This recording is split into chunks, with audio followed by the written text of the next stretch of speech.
أعوذ بالله من الشيطان الرجيم. نحمده ونستعينه ونستغفره ونعوذ بالله من شرور أنفسنا ومن سيئات أعمالنا، ومن يهد الله فلا مضل له ومن يضلله فلا هادي له، ونشهد أن محمدا عبده ورسوله. أما بعد، فأعوذ بالله من الشيطان الرجيم. إن الله وملائكته يصلون على النبي يا أيها الذين آمنوا صلوا عليه وسلموا تسليما. اللهم صل على سيدنا ومولانا محمد خاتم النبيين لا نبي من بعده وأشرف الأنبياء وصلوا على آله وأصحابه أجمعين وسلم وبارک. انتہائی قابل احترام اور مکرم دینی بھائیوں اور بہنوں، میں نے آپ لوگوں کے سامنے اللہ تبارک و تعالی کی ثنا اور صفت کے بعد یہ اقرار کیا کہ اللہ کے سوا کوئی الہ نہیں اور وہی معبود ہے، اور محمد صلی اللہ علیہ وآلہ وسلم اس کے بندے اور رسول ہیں۔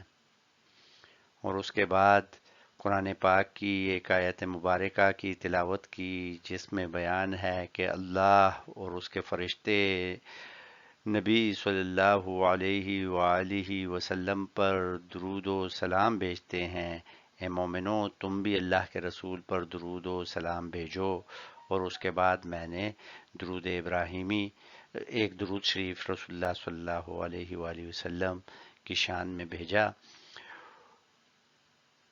ان ویڈیوز میں ویڈیوز کی تیاری کرنے کا ارادہ کر چکا ہوں، اور میرا ارادہ ہے کہ میں قرآن پاک کا جو مطالعہ آج کے بعد کروں گا، ان کی کچھ ویڈیوز بنا کر اپنا مطالعہ آپ لوگوں کے ساتھ بھی شیئر کروں گا، تاکہ اور لوگ اس سے مستفید ہو سکیں۔ چونکہ رسول اللہ صلی اللہ علیہ وآلہ وسلم کی ایک حدیث مبارک کے الفاظ کچھ یوں ہیں: خیرکم من تعلم القرآن وعلمہ، تم میں سے بہتر شخص وہ ہے جو قرآن پاک سیکھتا ہے اور سکھاتا ہے۔ تو اللہ تبارک و تعالیٰ کی رضا حاصل کرنے کے لیے ایک بہترین عمل ہے۔ اور رسول اللہ صلی اللہ علیہ وآلہ وسلم کی ایک اور حدیث مبارک ہے جس کا مفہوم ہے کہ بلغوا عنی ولو آیا، مجھ سے آگے پہنچا دو اگر تمہیں کسی ایک آیت کا بھی مفہوم پتہ ہے۔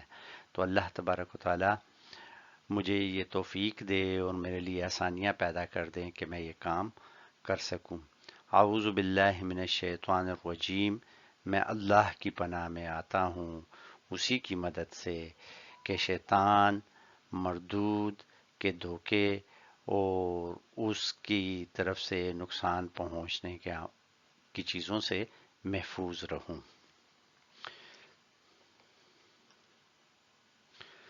اس کے بعد میں یہاں پر سورہ فاتحہ کی تلاوت کرتا ہوں۔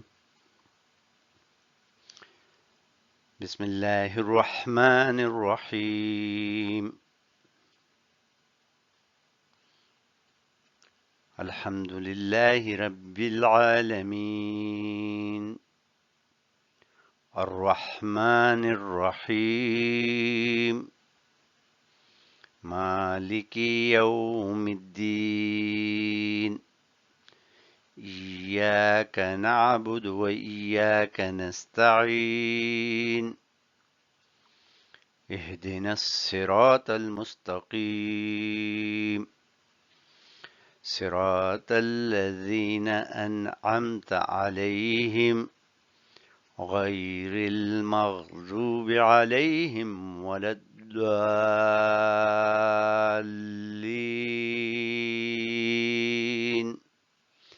صدق اللہ العلی العظیم وصدق رسولہ الکریم آمین یا رب العالمین۔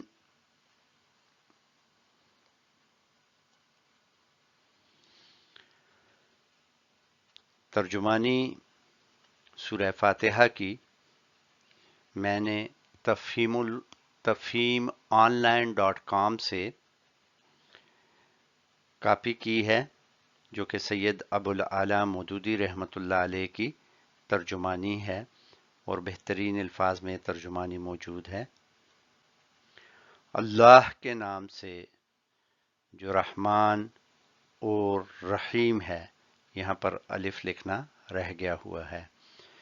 تعریف اللہ ہی کے لیے ہے جو تمام کائنات کا رب ہے، رحمان اور رحیم ہے، روز جزا کا مالک ہے یا بادشاہ ہے۔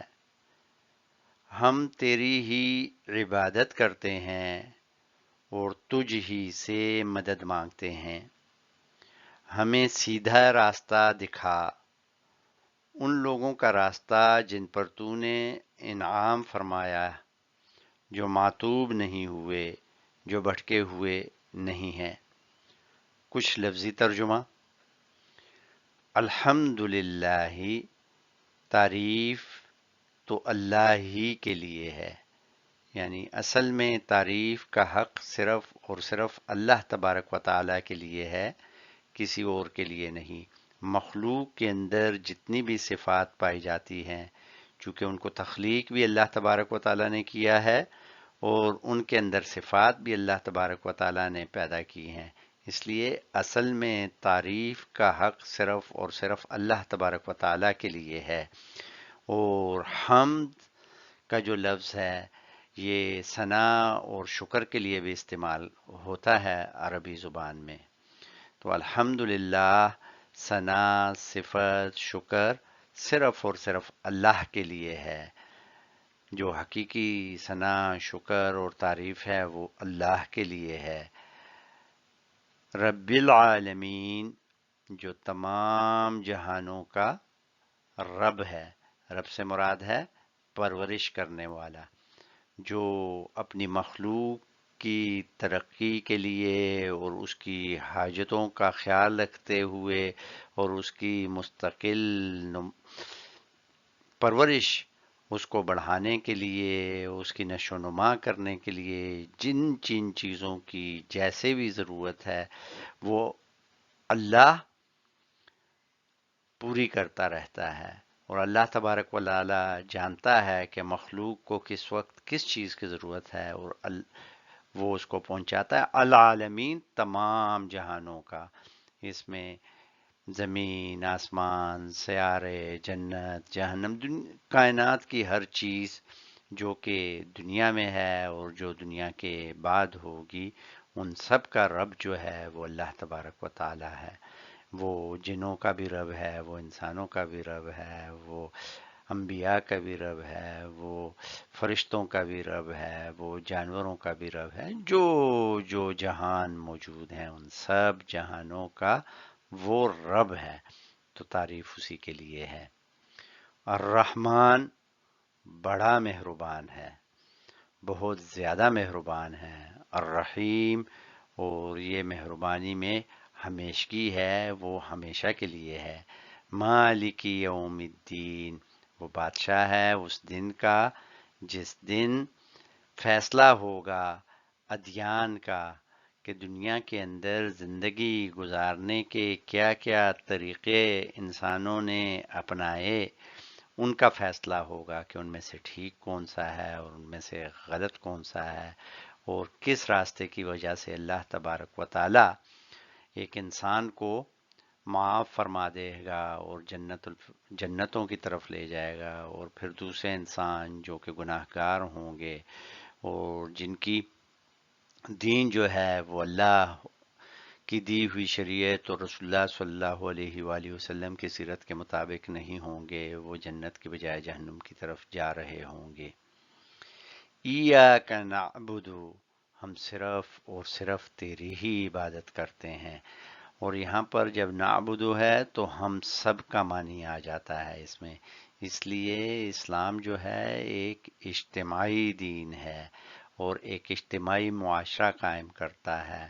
تو یہاں پر فرد تنہا نہیں بلکہ پوری امت کے ساتھ جڑا ہوا ہے، اور یہ جو اللہ تبارک و تعالیٰ کی عبادت ہے یہ صرف انفرادی نہیں بلکہ اجتماعی ہے، جو کہ پورا معاشرہ مل کر اللہ کی عبادت کرتا ہے، یہ اس چیز کی طرف اشارہ ہے۔ اور رسول اللہ صلی اللہ علیہ وآلہ وسلم کی ایک حدیث مبارک ہے، حدیث قدسی کا حصہ ہے، جس کا مفہوم یہ ہے کہ اللہ تبارک و تعالیٰ فرماتا ہے کہ سورہ فاتحہ میں ایک ایسی آیت ہے کہ جو میرے اور میرے بندے کے درمیان مشترک ہے، اور وہ یہ والی آیت مبارکہ ہے، ایاک نعبد، کہ ہم تیری ہی عبادت کرتے ہیں۔ اور یہ بہت بڑا عہد ہے کہ بندہ اپنے رب سے کرتا ہے، اور اس کے بعد اگر کسی اور کی بندگی کرے تو انسان کا احساس بیدار ہونا چاہیے کہ اس کا اصل رب جو ہے پھر وہ اس سے ناراض نہ ہو جائے۔ وَإِيَّاكَ نَسْتَعِينُ، تو یہ جو ہم تیری ہی صرف عبادت کرتے ہیں اس لیے تجھ ہی سے ہم صرف مدد مانگتے ہیں، ہم عبادت بھی کسی اور کی نہیں کرتے، ہم مدد بھی کسی اور کی نہیں کرتے۔ تو یہاں پر اللہ تبارک و تعالیٰ نے کہا کہ میرا بندہ جو مدد مانگتا ہے میں اس کو دیتا ہوں۔ تو اس میں ایاک نعبد، یہ اللہ تبارک و تعالیٰ کے لیے ہے کہ انسان اپنے آپ کو اللہ کی بندگی میں دے دیتا ہے، اور ایاک نستعین، انسان اللہ کی طرف محتاج ہے اور اللہ غنی ہے، تو اللہ تبارک و تعالیٰ سے وہ مدد مانگتا ہے، مدد رہنمائی مانگتا ہے۔ اور رہنمائی مدد کی جو سب سے بڑی چیز ہے وہ یہ ہے کہ انسان اس دنیا میں بھی کامیاب ہو اور آخرت میں بھی کامیاب ہو جائے۔ تو آگے اسی مدد کی تفصیل موجود ہے اس دعا کے اندر، اہدنا الصراط المستقیم، ہمیں ہدایت دے دے۔ یہ دیکھیں جمع کا صیغہ ہے، اس میں پوری امت کی بات ہو رہی ہے، خاندان کی بات ہو رہی ہے۔ اہدنا الصراط المستقیم، اہدنا، ہدایت دے دے ہم کو، الصراط، راستے کی، المستقیم، جو کہ سیدھا ہے۔ سیدھے راستے سے یہاں سے مراد یہ ہے کہ رسول اللہ صلی اللہ علیہ وآلہ وسلم کی سیرت طیبہ کے مطابق جس طرح اللہ کے رسول نے زندگی گزاری، ہمیں اس طرح زندگی گزارنے کا راستہ بتا دے اور ہمارے لیے وہ شریعت واضح ہو جائے۔ اب اس کی آگے مزید تفصیل ہے، صراط الذین انعمت علیہم، ان لوگوں کا راستہ جن پر تیرا انعام ہوا، انعمتا، تو نے انعام کیا، علیہم، ان پر، علیہم علی، اور ہم سے مل کر بنا ہے۔ یہاں پر 6 لکھا ہوا ہے، تو بعض مفسرین کے نزدیک یہاں پر آیت نمبر 6 ہے، اور بعض کے نزدیک یہاں پر آیت نہیں ہے۔ تو اگر دوسرے لوگ ہوں گے تو وہ آخر تک جب پڑھیں گے تو یہ آیت نمبر 6 ہوگی، لیکن بعض مفسرین کے نزدیک بسم اللہ الرحمن الرحیم سورہ فاتحہ کا حصہ ہے، تو وہ یہاں پر 1 سے شروع کریں گے، یہ 2 ہو کر تو یہ ساری کی ساری 7 آیات مکمل ہو جائیں گی۔ لیکن جن مفسرین کے نزدیک بسم اللہ الرحمن الرحیم سورہ الفاتحہ کا حصہ نہیں ہے تو وہ اس پر کوئی نمبر نہیں لکھتے، تو اس طرح وہ 7 آیات پوری ہو جاتی ہیں۔ لیکن جو لوگ بسم اللہ الرحمن الرحیم کو آیہ مبارکہ سورہ فاتحہ کا نہیں سمجھتے تو وہ سمجھتے ہیں کہ یہاں پر آیت نمبر 6 ہے اور پھر یہ 7 ہے، تو اس لیے وہ اختلاف تحریر کے اندر لکھ دیا گیا ہے۔ نبی اکرم صلی اللہ علیہ وآلہ وسلم کے دور اقدس میں قرآن پاک کی آیات پر کوئی نمبر نہیں لکھے ہوئے تھے۔ قرآن پاک کی آیات کے یہ جو نمبر ہیں یہ بعد میں مفسرین نے لکھے ہیں، اور اس لیے ان میں کچھ اختلاف موجود ہے۔ لیکن قرآن پاک کا جو متن ہے اور اس کی آیات ہیں وہ اسی طرح سے موجود ہیں جس طرح کہ نبی علیہ الصلوۃ والسلام کو اللہ تبارک و تعالیٰ نے بتایا، اور اللہ تبارک و تعالیٰ کہ ارشاد کے مطابق رسول اللہ صلی اللہ علیہ وآلہ وسلم نے قرآن پاک کو ترتیب دیا۔ اسی کو ترکیب توقیفی کہتے ہیں، یعنی کہ جس طرح اللہ تبارک و تعالیٰ نے رسول اللہ صلی اللہ علیہ وآلہ وسلم کو ہدایت کی کہ قرآن کس شکل میں ہونا چاہیے، تو رسول اللہ صلی اللہ علیہ وآلہ وسلم نے اسی طرح قرآن پاک کی ترتیب صحابہ کرام کو یاد کروائی۔ سورہ فاتحہ کا نام سورہ فاتحہ اس لیے ہو سکتا ہے کہ فاتحہ کسی چیز کو کھولنے کی چیز ہے، تو چونکہ قرآن پاک کی تلاوت اور قرآن پاک کا جو پہلا حصہ ہے وہ سورہ فاتحہ ہے اور اس سے قرآن پاک شروع ہوتا ہے، تو اس لیے اس کا نام الفاتحہ ہے۔ اس کے علاوہ بھی سورہ فاتحہ کے بہت سارے نام ہیں، جن میں سے ایک نام سورہ الفاتحہ کا شافی ہے اور ام الکتاب ہے، اس طرح اور بہت سارے نام بھی سورہ فاتحہ کے موجود ہیں۔ سورہ فاتحہ کا تعلق باقی قرآن پاک سے کچھ اس طرح سے ہے کہ یہ اللہ تبارک و تعالیٰ نے ہم کو ایک دعا سکھائی ہے، اور اس دعا کے ذریعے سے اللہ تبارک و تعالیٰ نے آداب سکھائے ہیں کہ جب آپ دعا کریں تو پہلے اللہ کی تعریف کی جائے اور اس کی ربوبیت کو تسلیم کیا جائے اور اس کی مہربانی اور اس ہمیشہ کی رہنمائی کو یاد رکھا جائے، اور اس چیز کا احساس اپنے دلوں کے اندر موجود رہے کہ ایک دن وہ حساب لینے والا ہے، اور یہ اقرار کیا جائے کہ ہم اس کے بندے ہیں، مجبور محض ہیں، اور اس کی اجازت کے بغیر ہم کچھ نہیں کر سکتے اور مدد کے لیے اسی کی طرف دیکھتے ہیں۔ تو اس کے بعد جو سب سے زیادہ اہم دعا ہے وہ اللہ تبارک و تعالیٰ سے مانگی جائے، اور وہ یہی ہے کہ دنیا اور آخرت میں کامیاب ہو جائیں اور بھٹک نہ جائیں۔ آیت کا آخری حصہ غیر المغضوب، نہ ان لوگوں کا راستہ جن پر تیرا غضب ہوا، علیہم، جن پر تیرا غیر نہ المغضوب غضب ہوا، علیہم ان پر، ولا اور نہ الضالین جو بھٹک گئے یا جنہوں نے خود گمراہ ہو گئے۔ بٹ غضب ان لوگوں کی طرف اشارہ ہے کہ جو اللہ کے دین اور شریعت کو جانتے بوجھتے سمجھتے ہوئے چھوڑ کر کوئی اور راستہ اختیار کر لیتے ہیں، اور ضالین وہ ہیں کہ وہ سمجھے بغیر کسی اور راستے پر چل پڑتے ہیں، بھٹک جاتے ہیں۔ تو پہلے جو مغضوب ہیں ان کی جو مثال ہے وہ یہود ہیں، اور ضالین جو ہے یہ وہ لوگ ہیں کہ جو نصارہ ہوئے، یعنی کہ عیسائی، جنہوں نے عیسیٰ علیہ السلام کو اللہ کے نبی کی بجائے اللہ کی اولاد کہہ دیا۔ اور اس سورہ پاک کی دعا جب ہم نے پڑھ لی تو اللہ تبارک و تعالیٰ نے بہت بڑی نعمت دے دی۔ سورہ البقرہ کہ مغضوبین کے جو راستے تھے سورہ البقرہ میں بتا دیے گئے ہیں کہ ان سے کیسے بچا جائے، اور سورہ آل عمران میں جو ضالین ہے کہ گمراہی سے کیسے بچا جائے۔ تو یہ دونوں بڑی عظیم صورتیں اس دعا کے نتیجے میں اللہ تبارک و تعالیٰ نے آگے ہم کو پہنچا دی ہیں، اور جو کہ رسول اللہ صلی اللہ علیہ وآلہ وسلم کی سیرت طیبہ کی تفسیر کے ساتھ موجود ہیں۔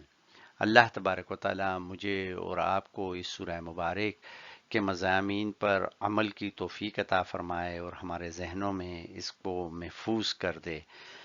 تو اس دعا کے بعد ہم ایک ایک آیت کا تفصیلی پڑھیں گے، لیکن تفسیری نکات اور گرامر میں ہم بہت ہی زیادہ تفصیل کی جانے کے بجائے صرف سرسری گرامر اور سرسری تفسیر پڑھیں گے۔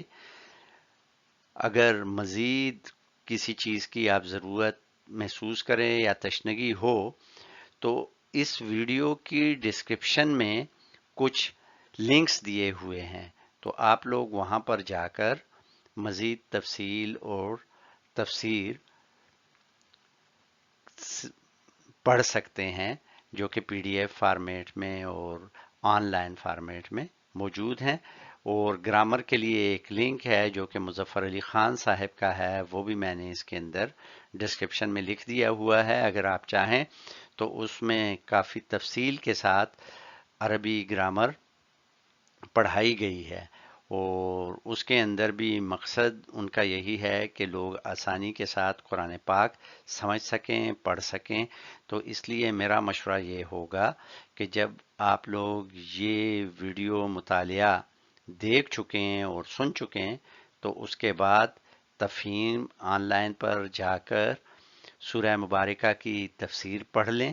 اگر آپ اور تفاسیر پڑھنا چاہتے ہیں تو وہ بھی پڑھ سکتے ہیں، جیسے کہ تدبر القرآن، معارف القرآن، بیان القرآن، گلدستہ تفسیر، اس قسم کی اور بہت ساری تفاسیر موجود ہیں، اور سب کی سب جو ہیں آن لائن اس وقت موجود ہیں۔ تو آپ چاہیں تو اگر آپ کو وقت اجازت دیتا ہے تو مزید تفسیر آپ وہاں سے پڑھ بھی لیں اور اس پر عمل کرنے کی کوشش کریں۔ لیکن میرا مشورہ یہ ہوگا کہ آپ تفہیم آن لائن پر چلے جائیں اور تفسیر کا مطالعہ کر لیں، اور گرامر کے لیے مظفر علی خان صاحب کی جو سائٹ ہے اس پر چلے جائیں۔ ڈسکرپشن میں یہ دونوں لنک دیے ہوئے ہیں، اور ایک اور لنک یہاں پر میں نے دیا ہوا ہے ڈسکرپشن میں جو کہ understandquran.com ہے، وہاں پر بغیر گرامر کے قرآن پاک کو پڑھانے کے لیے بہت اچھی کوشش کی گئی ہے، اور لاکھوں لوگ اس سے مستفید ہو رہے ہیں۔ اگر آپ نے ابھی تک understandquran.com وزٹ نہیں کیا تو ضرور اس کو وزٹ کریں۔ اس کے بعد اگلی سلائڈز کے اوپر مطالعے کے وہ حصے ہوں گے کہ جو کہ لفظی ترجمے سے تعلق رکھتے ہیں۔ میرے خیال میں المغضوب کی ترجمانی میں نے ٹھیک نہیں کی۔ مغضوب مفعول کے وزن پہ ہے، اور مغضوب کے معنی ہوں گے جو غضب کیے گئے، غیر المغضوبی جو نہ غضب کیے گئے، علیہم وہ جو نہ غضب کیے گئے، علیہم وہ سب یا ان سب پر، وہ سب جن پر جو غضب نہیں کیے، غیر المغضوب علیہم وہ سب جو غضب نہیں کیے گئے، یا وہ سب جو معتوب نہیں ہوئے۔ یہ وزن جو ہے مفعول کا وزن ہے، جیسے کہ مقتول جو قتل کیا گیا۔ اسی طرح اگر آ جائے ایک لفظ مکتوب جو لکھا گیا، منظور، اس قسم کے جو الفاظ ہیں یہ اس وزن پہ ہے، تو مغضوب مفعول ہے۔ جزاک اللہ خیر۔